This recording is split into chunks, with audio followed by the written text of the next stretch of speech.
Feel your best and amplify your everyday look with Thrive Causemetics. Go to thrivecausemetics.com/shine26 for an exclusive offer of 20% off your first order. That's Thrive Causemetics, CAUSEMETICS.com/shine26.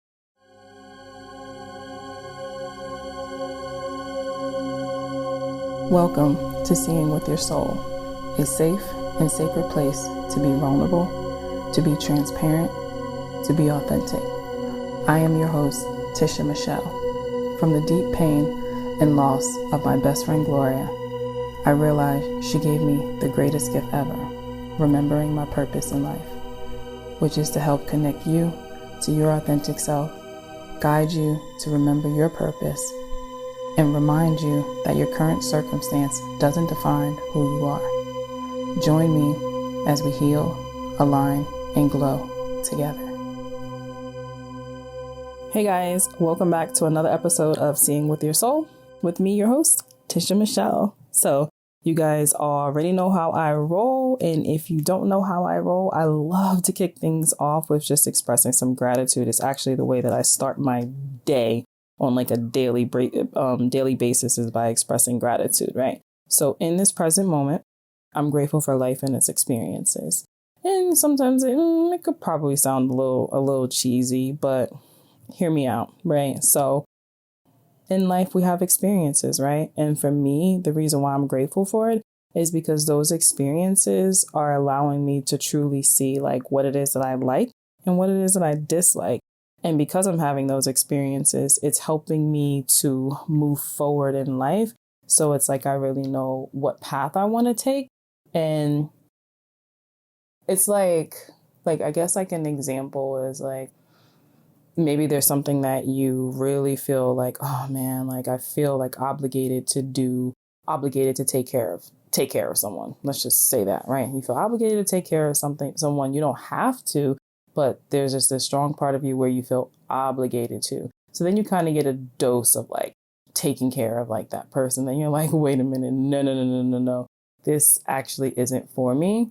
And this is actually not my responsibility, and that it's okay to feel a certain way, but it doesn't mean that you have to take on that responsibility. And that's just like an example. So when I say like the experiences, meaning like because you had an experience of interacting with, you know, the person or the thing or doing it on a temporary basis. And this is like, oh, so because I've already actually had this experience, you know, this is not an experience that you want to continue to have, right? So I'm super grateful for just life and the experiences because like it's my blueprint. Having these experiences is shaping my life and helping me to not only move forward, but also release certain things, right?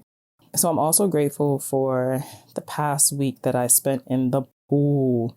I have been meditating and floating in the pool.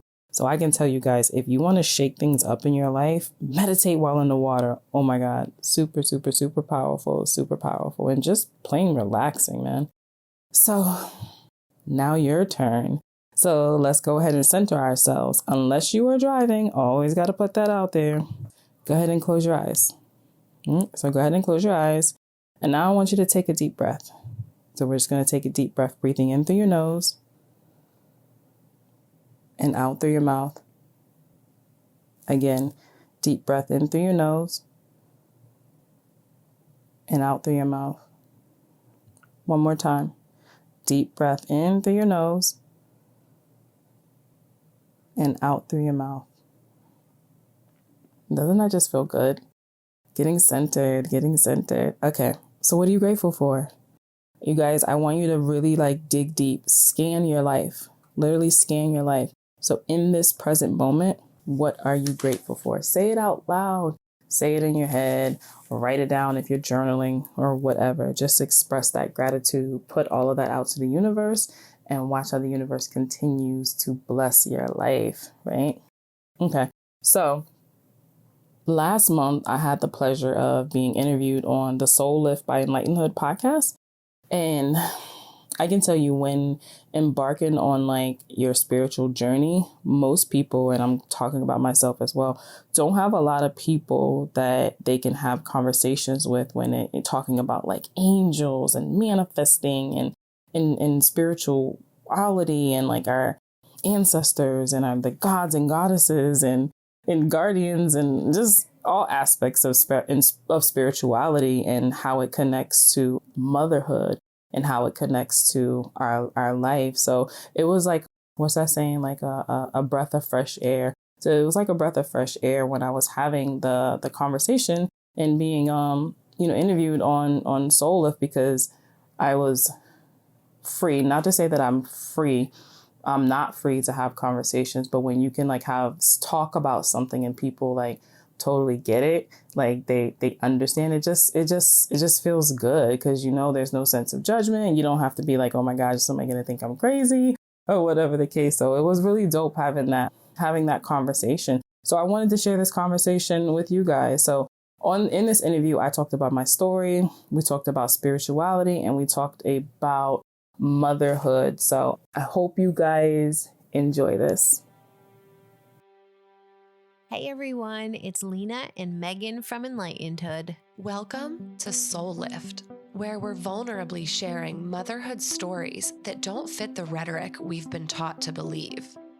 We're getting real and honoring all truths, sharing journeys from women who are using self-empowerment, mindfulness, and spirituality as a means to create their own path. Through this global anthology of mindful and spiritual motherhood stories, we hope that by giving these brave women this platform, we can heal together and all feel a little less alone. There is so much power in our story, and the more we can share and help those who come after us, what a beautiful world this can be. One where we all know our own strength and beauty. So we hope you find inspiration here today and find empowerment and validation in your own truth, because everyone can use a soul lift.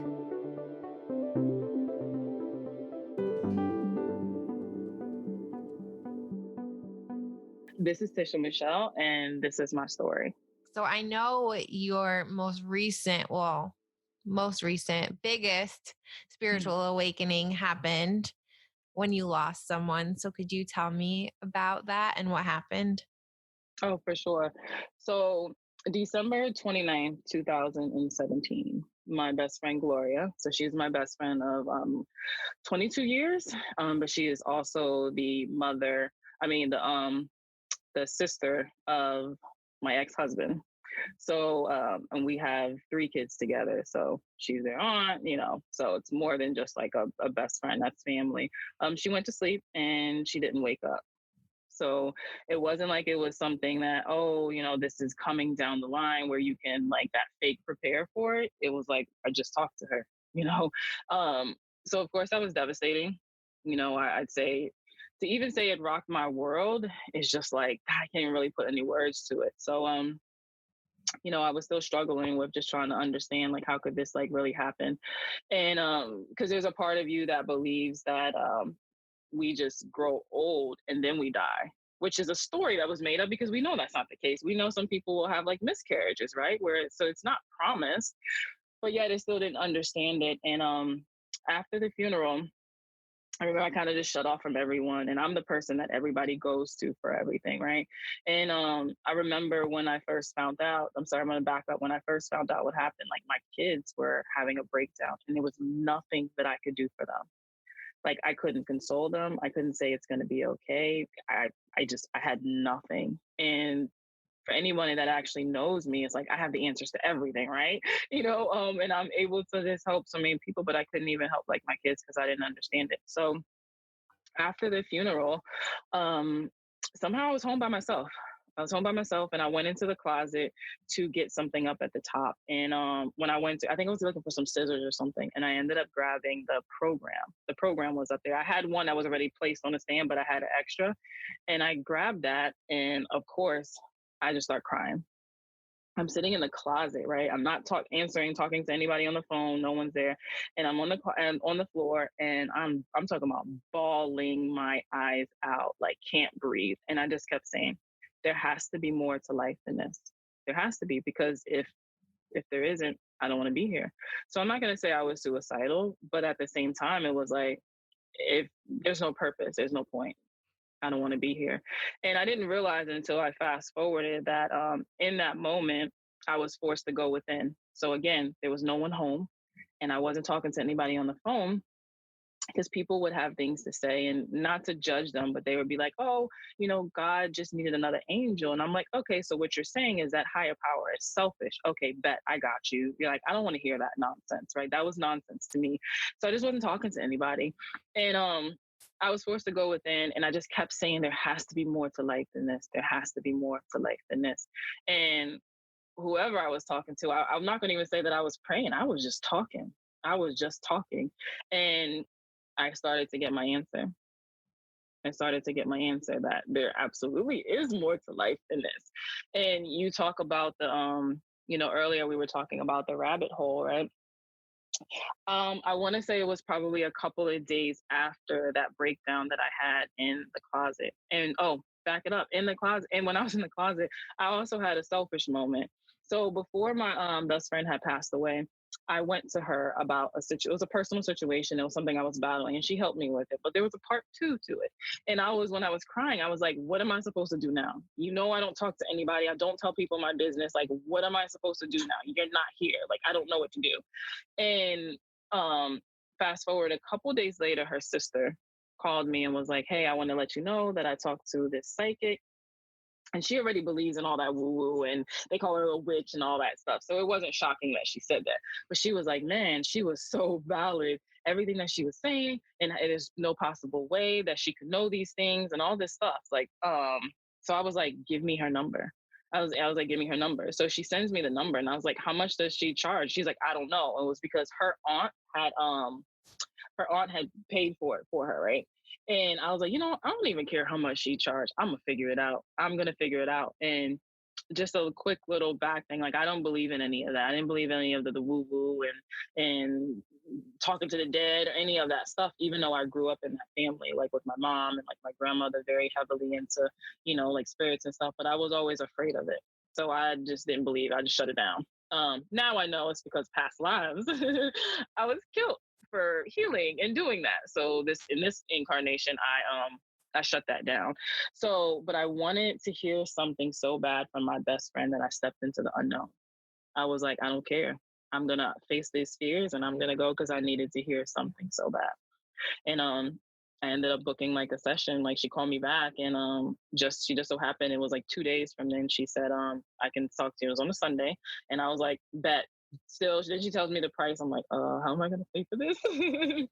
I was like, how am I gonna pay for this? But I had a couple 2 days to figure it out, and it ended up working out. But yeah, so I went down that rabbit hole that opened me up to there is more to life than this. So then you went to the psychic, and what did that transformation look like afterwards? How did the doors become wide open to your spirituality, and what was it like to step into that version of yourself? So it was done over FaceTime, right? So I remember leaving out of my house and I went because the kids were home and I went to the parking lot of like this McDonald's in the library. And I get on FaceTime with her. And the very first thing, after she gives her quick little spill, she says, your dad's here. I just started crying. So my dad, passed. My dad was only in my life for like 2 years. So I didn't fully like know him. And I was like 14 at the time. So he had passed, he died. So she mentioned about how he died and no one could have possibly known that because I don't even talk about it to like my family on my mom's side. So all this stuff she was giving and saying to me, there was no way that she could know this other than being to something somewhere. So in that moment, I absolutely knew that there was more to life than down here, this human stuff, right? And it opened me up to just so much. And I said, oh my God, this conversation with her was amazing. And I so needed this. I was like, I'm good. I probably won't get another one for another 6 months, right? Cool. That same night I text her because so much stuff started coming. But yeah, so I sent her a text message. I was like, hey, it's me, da, da, da.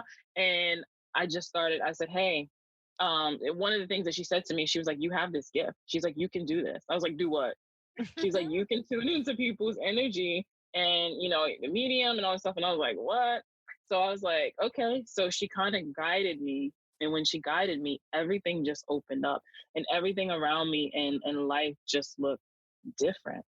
So yes, I was still in the same house. Yes, I was still going to the same places, but everything looked different. I started seeing these signs, and I started saying like, oh my gosh, I realized that, spirit was connecting to me through numbers at first. That's how it started. I got into numerology and stuff. So that transformation has just been so powerful because now I know that there's so much more than the limits that have been placed on me, the limits that I put on myself. And I truly know that there is a higher power. And it's just been amazing, amazing, amazing since then. How has it changed the way that you relate to your kids or being a mom? Oh my gosh, I just got so much more wisdom for them. So I have 4 kids. So 9, 14, 19, and 22, right? So I definitely believe that it's brought us a lot closer.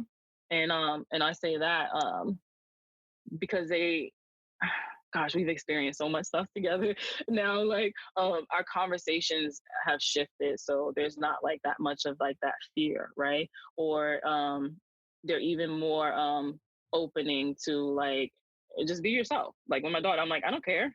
Like as long as you're not harming yourself or anyone else, like I don't care. Like it's okay. I remember at one point when my 14-year-old, she would always change her mind about stuff, and I would get on. I'm like, you need to pick something. You need to figure it out, and like you need to stop. And now I'm like, oh hell no, I can't believe I was saying that to you. Like I'm like, no, it's okay. And I know that she's exploring. So it's definitely changed with me being more open and allowing like my kids to like be who they are and to rediscover like who they are. I would say probably like the biggest thing would be like my 9-year-old, because I'll tease all the time to my oldest one. I'll be like, oh my God, I really jacked you guys up. But the 9-year-old, like my 9-year-old, because he's still young, that I'm able to like, instill so much more into him to being like himself, that sometimes he'll be like, I'm just being honest. You told me to be honest. You told me to speak my truth. And I'll be like, boy. But I'm able to show them, open them up to a different perspective, and understand that there's no one size fits all when it comes to life, that there's many different routes and stuff that you can go, and just different perspectives. So I'm able to come from a whole other way that it's brought us all like just a lot closer. Let's rewind to when you first became a mom because you were a teen mom, right? Yes. What was that like? Was there a lot of resistance? Was it unplanned? What was that version of you as a teen mom like? And okay, so I got pregnant at 16. So the interesting thing is my mom was pregnant at 16 with me. And then I repeated the cycle, and I got pregnant at 16, but it was with my high school sweetheart. We ended up getting married. So here I am, 16 and pregnant, and no one knew except for him. And I had her at 17, and I hid the pregnancy. I just went about my business, was wearing like, I was really known for fashion and stuff in school anyway. So just wearing like oversized, sweatshirts, and like at the time, like jumpers, and just chilling, just pregnant. No prenatal, no nothing. I would just drink nutriments, vanilla nutriment, and I would eat grapes all the time. And when I think about it now, I'm like, what was I doing? So, I'm 16 and pregnant, and at the time I was still in school. My mom didn't know. Nobody knew, like I said, other than him. And even my best friend, which is his sister, she didn't even know, right? So I'm just going through life, 16 and just pregnant, and it really wasn't until I was working at Pizza Hut at the time, and my mom was one of the managers there too, and she bumped into me. And I didn't know at the time, but when she bumped into me, she felt my stomach. So she said to my boyfriend at the time, she said, why, later on that day was like, why didn't you tell me that Tisha was pregnant? He was like, I don't know. I was like, dude, she totally tricked you. Like, so that's like how she ended up finding out. So at this point, I'm 8 months pregnant. 8 months pregnant now, and everyone's just finding out. And and then I get to that first appointment at 8 months. And I remember the doctor saying, I don't know what you've been doing, but continue doing it because you're great and baby is great. And I was like, well, I've been drinking nutriments and eating grapes and stuff. And yeah, so then I had her at 17, and God, I mean, I was a kid. I was a child, but I've always been around a lot of older people. So now I'm like, oh, that's because I'm an old soul. So I was definitely a lot more mature, but I was still like a kid. So it was interesting because one of the things that had popped into my head was the cycle stops now, because my mom was pregnant at 16 and then I was pregnant at 16. I was like, yeah, that's just absolutely not happening. And it was one of those things where it was a feeling. It wasn't like I raised her and said, don't you get pregnant. Don't. It was just like, that's a non-negotiable. I made this, even at a young age, I made this decision that I put out into the universe. I didn't know that's what I was doing, but I put out to the universe that it stops here. Like it stops here. And yeah, so 17 and having a baby. Wow. So you've given birth across many years of your life in different versions of you in different Absolutely. places. But I mean, the main purpose of this podcast is to acknowledge that spiritual awakening that happens within motherhood and on the other side of motherhood. Were all of those experiences and all of your different kids, what was that like? Because I can imagine as a 17-year-old, that's a lot different than when you're in your 20s and your later 20s. Oh, absolutely. So this is why I said when I look back at being 16, 17, I made that decision where I said that the cycle stops now. That was my higher self was saying, this is a part of your lesson here. This is a part of your lesson. And I didn't know it then. So it happens in all of the stages. It just looks different for people, right? So I know that it started then. And by me putting that, I was like, oh yeah, this stops right here. And then I had my son, which was still younger at 2 years, 2 years afterwards. And that was another transition for me because after I had him, I went into the military. I went into the military. So, and I was married, right? So that was another part of like when I look back at it now, I was like, okay, here's the shift now. Here's my second child. And I was like, oh, isn't this perfect? I had one girl and one boy. And I was like, I'm done. I'm done. And then I went into the military. So I was away from them through like the training. And that alone was hard. But what actually got me through that training was just knowing that I was doing this like for them. So that was another shift because and again, this comes from me looking back at it. In that moment, I was like away from family and everyone, and I'm in the military, and there was a lot of things in front of me that I didn't think that I could overcome, that I couldn't get through. And I learned this new the inner strength.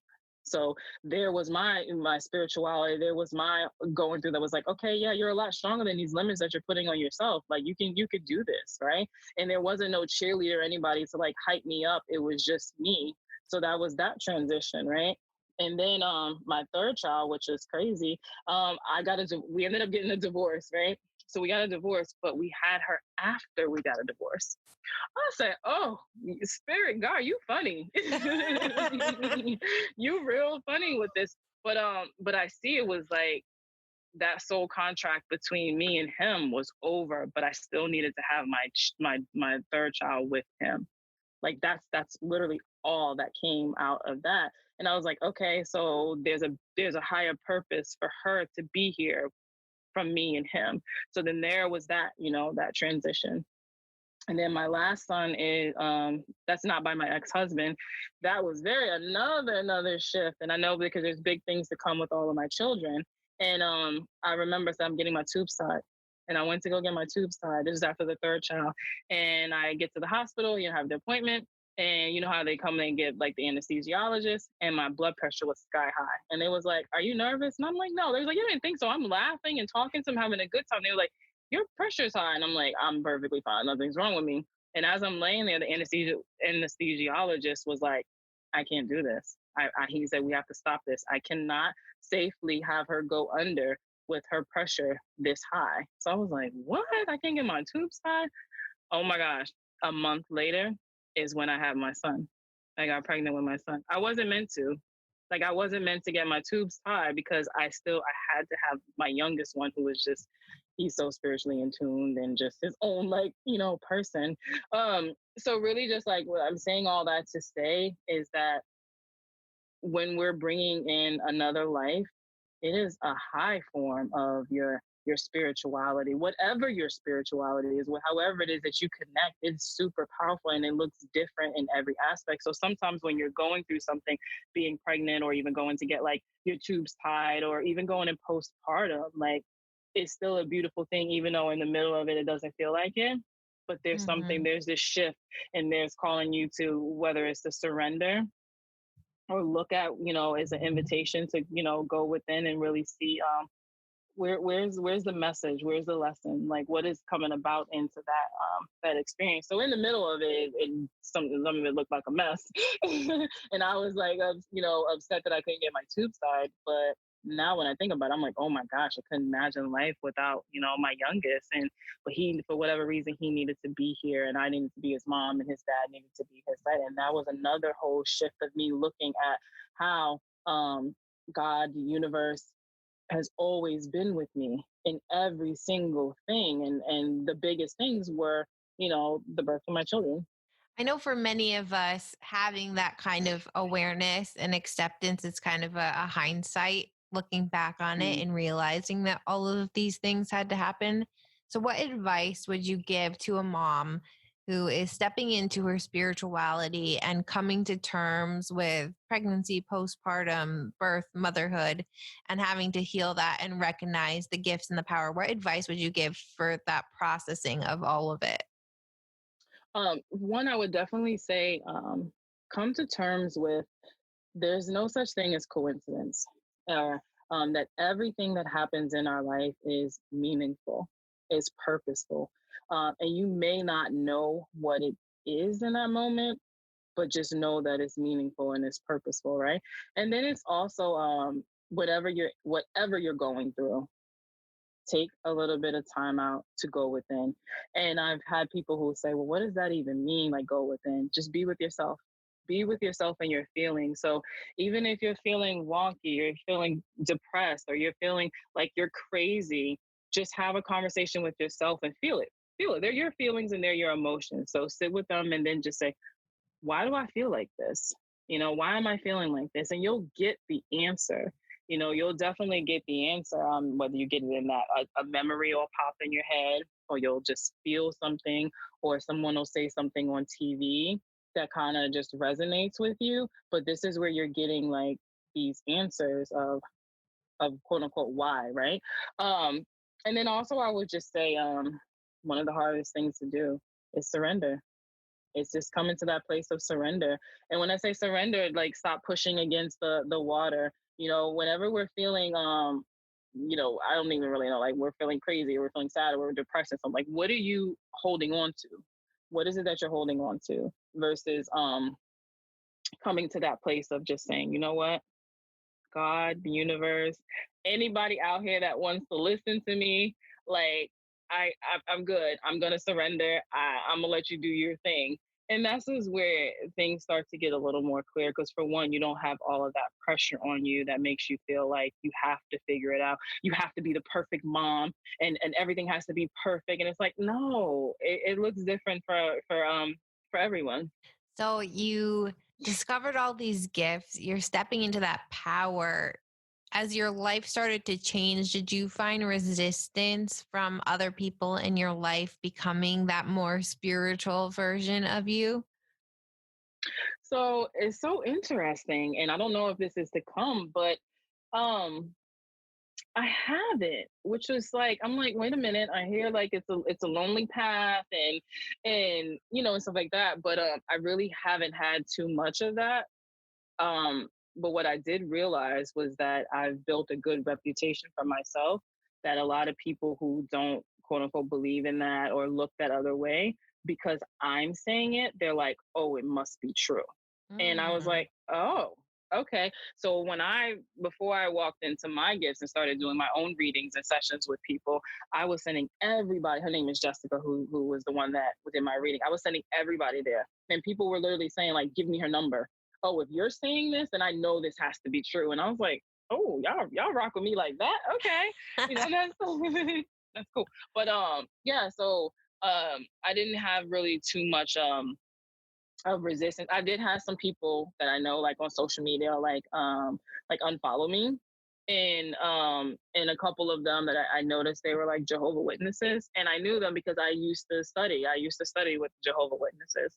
And then I noticed, I guess because I talk about the universe and spirit and stuff, that they, they unfollowed me, but they weren't people who were super close to me. And the only reason why I even noticed one of them, because I was like, oh my God, I haven't seen her funny videos in a minute. And I was like, oh wait, she unfollowed me. So it came from that part. But what I've also noticed is that a lot of people are now calling me and they're saying, hey, this is going on. Like, I know you can help me to see another way. And I'm like, I got you.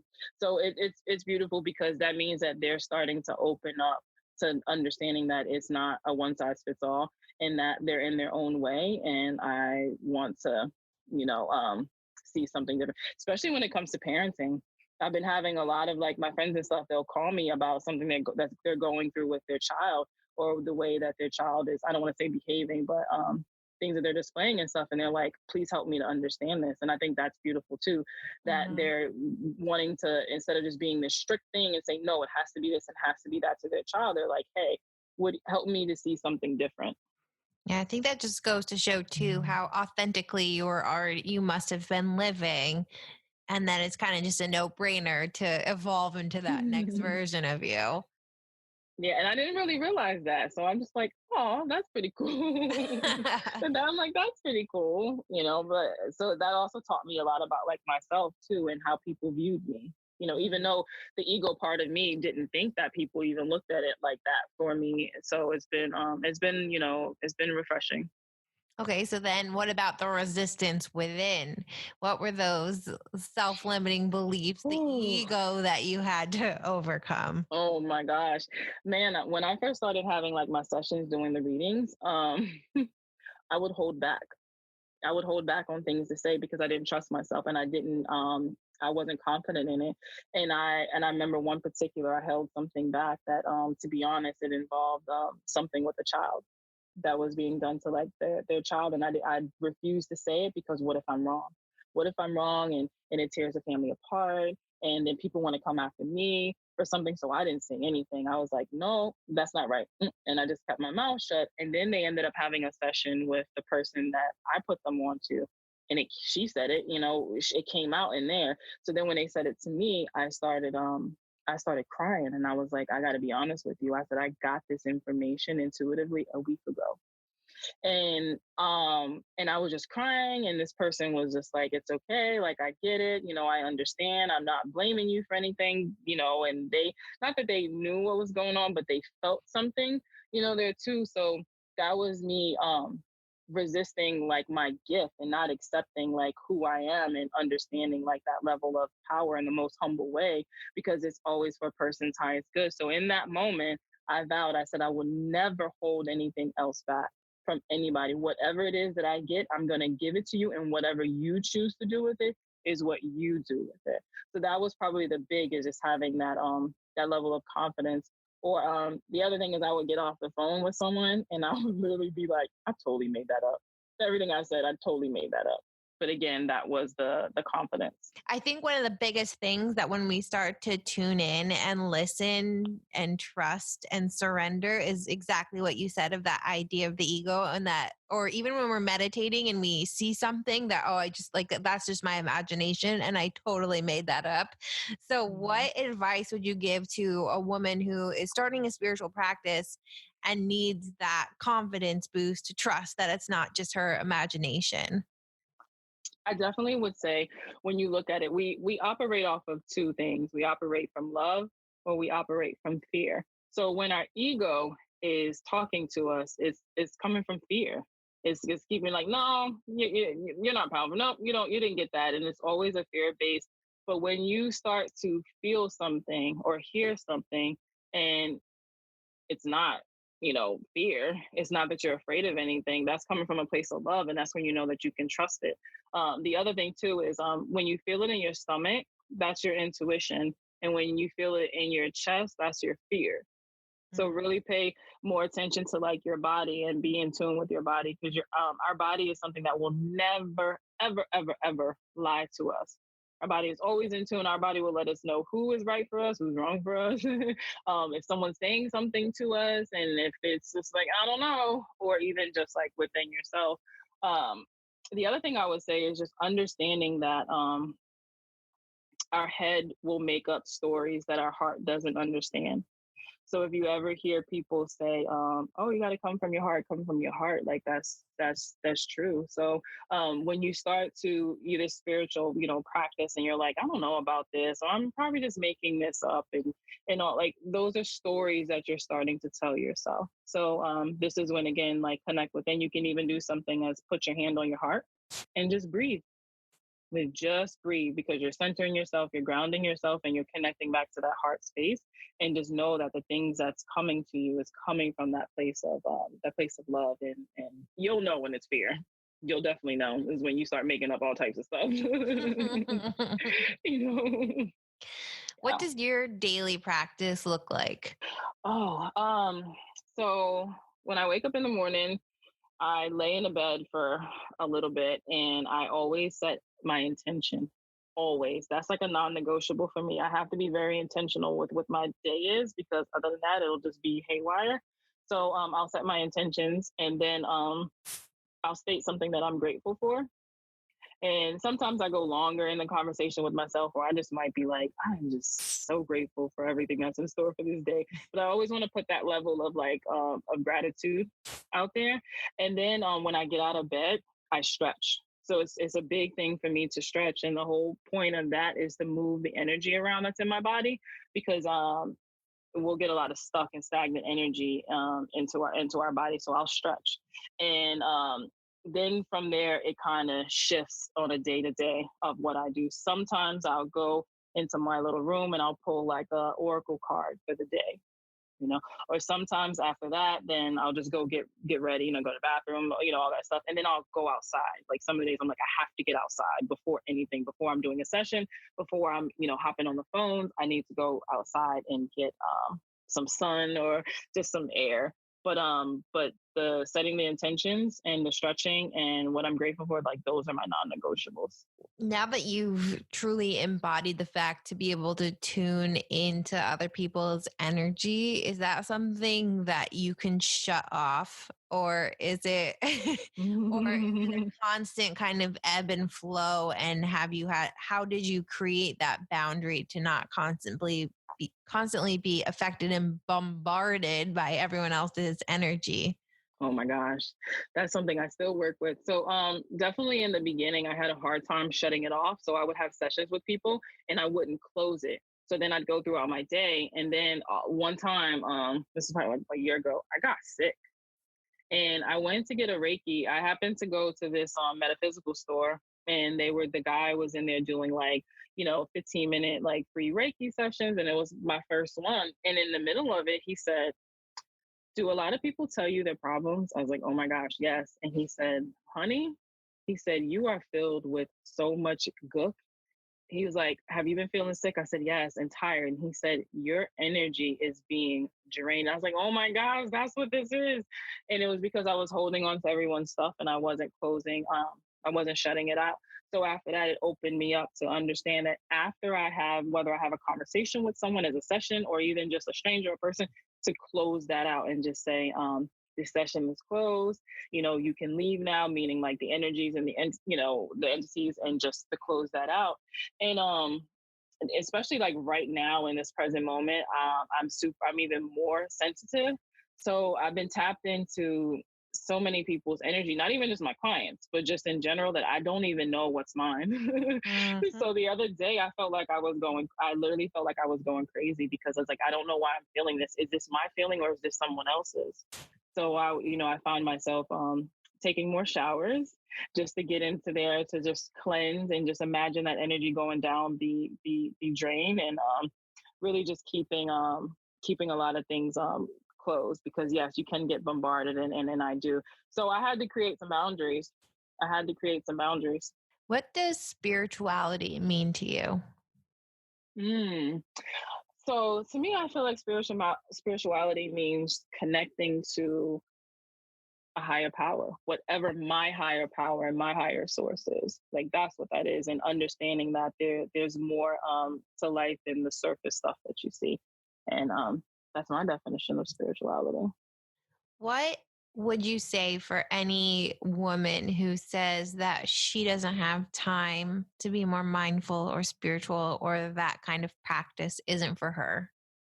I would definitely say then you absolutely need to be more mindful. The fact that you do. I would really say to like all jokes aside, to like that person, to just do a little bit of research to understand what mindfulness means and what a spiritual practice is. Because a lot of times what I find is people have this definition that was given to them from somewhere else. So people feel like, oh, I don't have time to be mindful. I don't have time to meditate or create this practice because I'm so busy.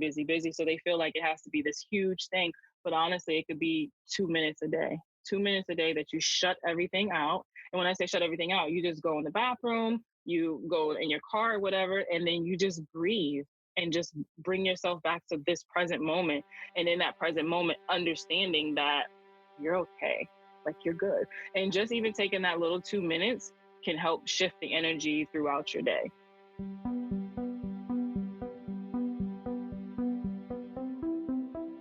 Thank you for listening to Soul Lift, presented by Enlightenedhood. For a complete library of mindful and spiritual motherhood stories, visit enlightenedhood.com/soullift or find us on Instagram at Soul Lift Anthology. Also, be sure to follow us, Enlightenedhood, on Instagram at Enlightenedhood. Thank you so much for listening, and we'll see you next time. Thanks for tuning in to #certified. If anything resonated with you, I would love to continue the conversation. You can follow me on Instagram at @itistisha. And if you want to be a part of the #certified tribe, you can join my Facebook group by going to the search tab and putting in #certified. My website is conversationswithtisha.com. As always, have a great one on purpose. Love you.